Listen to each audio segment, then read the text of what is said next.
Assalamualaikum warahmatullahi wabarakatuh. Yang terhormat kepada Bapak Rosa Teja Buana SHMH, start rekan-rekan semuanya.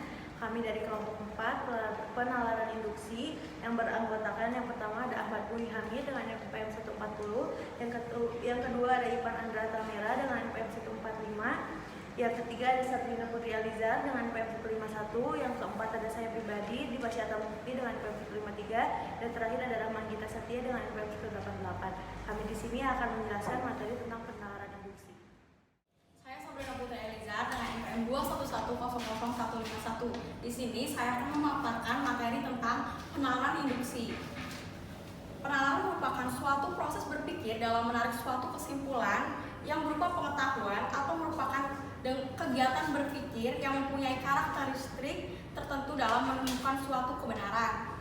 Penalaran adalah sebuah proses berpikir secara logis untuk meneliti dan memahami suatu kejadian yang akan berakhir pada sebuah penarikan, kesimpulan, dan konsep. Surya Master JS menyatakan bahwa penalaran merupakan suatu proses berpikir dalam menarik suatu kesimpulan yang berupa pengetahuan dan mempunyai karakteristik tertentu dalam menemukan suatu kebenaran. Adanya penggunaan penalaran merupakan proses berpikir yang perlu diajarkan untuk membantu dan menyelesaikan masalah. Secara garis besar bisa dikatakan induksi adalah proses penalaran untuk sampai pada suatu keputusan, prinsip, atau sikap yang bersifat umum dan khusus berdasarkan suatu pengamatan atas hal-hal yang khusus. Sekian, selanjutnya akan dilanjutkan oleh rekan saya. Assalamualaikum warahmatullahi wabarakatuh. Perkenalkan, nama saya Ivan Andra Tamera, NPM 211000145. Di sini saya akan menjelaskan jenis-jenis penalaran induksi. Yang pertama ada generalisasi, yaitu proses penalaran berdasarkan pengamatan atas jumlah gejala dengan sifat-sifat tertentu untuk menarik kesimpulan mengenai semua atau sebagian dari gejala serupa. Generalisasi dibuktikan dengan data, contoh, dan statistik. Adapun contoh dari generalisasi yaitu buah rambutan berwarna merah dan rasanya manis, buah apel berwarna merah dan rasanya manis. Bentuk generalisasinya yaitu semua buah berwarna merah rasanya manis. Pernyataan semua buah berwarna merah rasanya manis hanya memiliki kebenaran probabilitas karena belum pernah diselidiki sebelumnya. Contoh kesalahannya yaitu buah stroberi juga berwarna merah namun rasanya asam. Kemudian materi selanjutnya ada jenis-jenis generalis. Yang pertama ada generalisasi tanpa loncatan induktif, yaitu generalisasi di mana seluruh fenomena yang menjadi atas dasar penyimpulan yang telah diselidiki. Contohnya yaitu data survei lembaga swadaya masyarakat. Yang kedua ada generalisasi dengan loncatan induktif, yaitu generalisasi di mana kesimpulan diambil dari sebagian fenomena yang diselidiki. Diterapkan juga untuk semua fenomena yang belum diselidiki. Contohnya, hampir seluruh partai mendapat pendapatan dari hasil korupsi. Terima kasih. Baik, saya Ahmad Bui dengan NPM 140. Di sini saya akan menjelaskan jenis-jenis penalaran induksi bagian analogi. Analogi adalah suatu proses penalaran membandingkan sifat esensial yang mempunyai persamaan. Dengan asumsi tersebut dapat diasumsikan bahwa ada persamaan pula dalam hal lainnya. Ada dua jenis macam analogi. Yang pertama, analogi induktif. Analogi induktif adalah analogi yang disusun berdasarkan persamaan yang ada pada dua fenomena. Kemudian ditarik kesimpulan bahwa apa yang ada pada fenomena pertama terjadi pada fenomena kedua. Analogi induktif merupakan suatu metode yang sangat bermanfaat untuk membuat suatu kesimpulan yang dapat diterima berdasarkan persamaan yang terbukti terdapat pada dua barang khusus yang diperbandingkan. Contoh dari analogi induktif, Timnas Indonesia lolos dalam semifinal Piala Asia. Dengan demikian, Timnas Indonesia akan termasuk Piala Dunia di tahun mendatang dengan berlatih setiap hari. Yang kedua ada analogi deklaratif. Analogi deklaratif merupakan metode untuk menjelaskan atau menegaskan sesuatu yang belum dikenal atau masih samar dengan sesuatu yang sudah dikenal. Cara ini sangat bermanfaat karena ide-ide baru menjadi dikenal atau dapat diterima apabila dihubungkan dengan hal-hal yang sudah kita ketahui atau kita percayai. Contoh dari analogi deklaratif adalah deklaratif untuk penyelenggaraan negara yang baik diperlukan sinergitas antara kepala negara dengan warga negaranya. Sebagaimana manusia untuk mewujudkan perbuatan yang benar diperlukan sinergitas antara akal dan hati. Terima kasih. Untuk selanjutnya akan dijelaskan oleh rekan saya. Saya di Luki dengan NPM 153. Saya di sini akan menjelaskan tentang hubungan sebab akibat. Apa sih hubungan sebab akibat? Hubungan sebab akibat diambil dengan menghubungkan fakta yang satu dengan fakta yang lain. Dapatlah kita sampai kepada kesimpulan yang menjadi sebab dari fakta itu, atau juga kita sampai kepada akibat fakta tersebut. Macam-macam penalaran induksi sebab akibat di sini ada 3 macam. Yang pertama ada hubungan sebab akibat.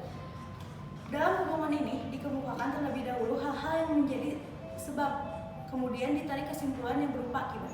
Seperti contoh, belajar, berdoa, tekun, dan tidak putus asa adalah hal yang biasa membuat kita berada di puncak kesuksesan.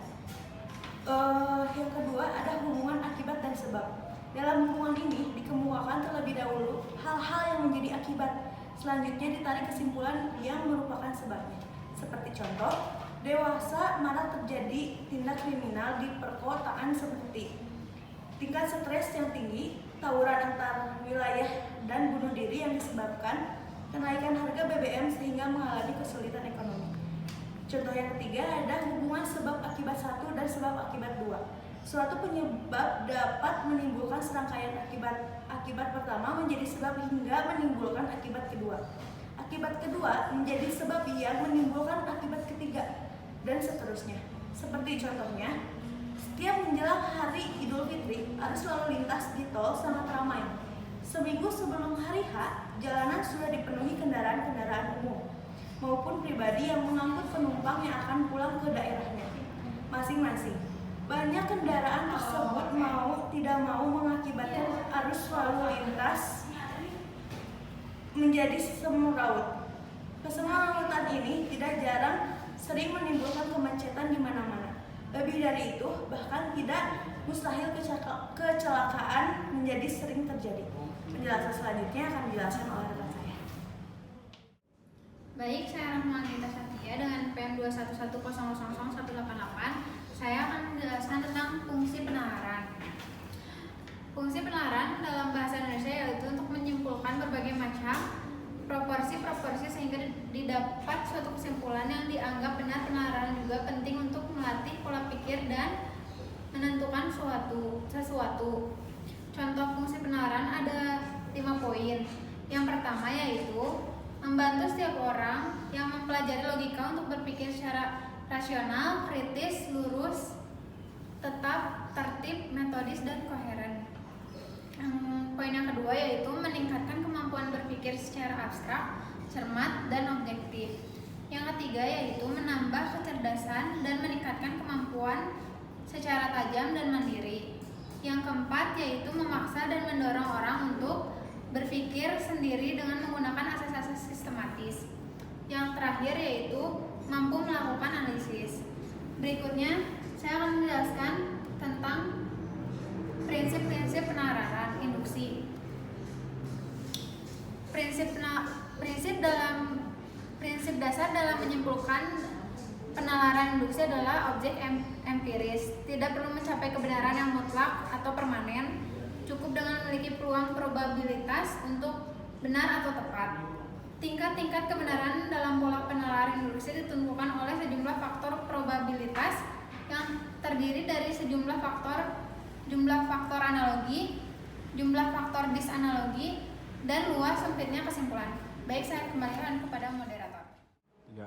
Jadi teman-teman semua bisa disimpulkan hasil diskusi kita, penalaran merupakan suatu proses berpikir dalam menarik suatu kesimpulan yang berupa pengetahuan atau merupakan kegiatan berpikir yang mempunyai karakteristik tertentu dalam menemukan kebenaran.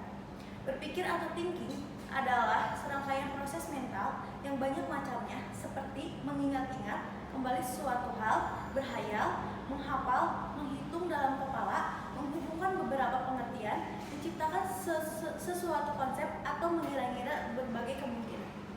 Induksi merupakan cara berpikir dengan menarik suatu kesimpulan yang bersifat umum dari berbagai kasus yang bersifat individual. Penalaran induktif dimulai dengan mengemukakan pernyataan-pernyataan yang ruang lingkupnya khas dan terbatas, dalam menyusun argumentasi yang diakhiri dengan pernyataan yang bersifat umum.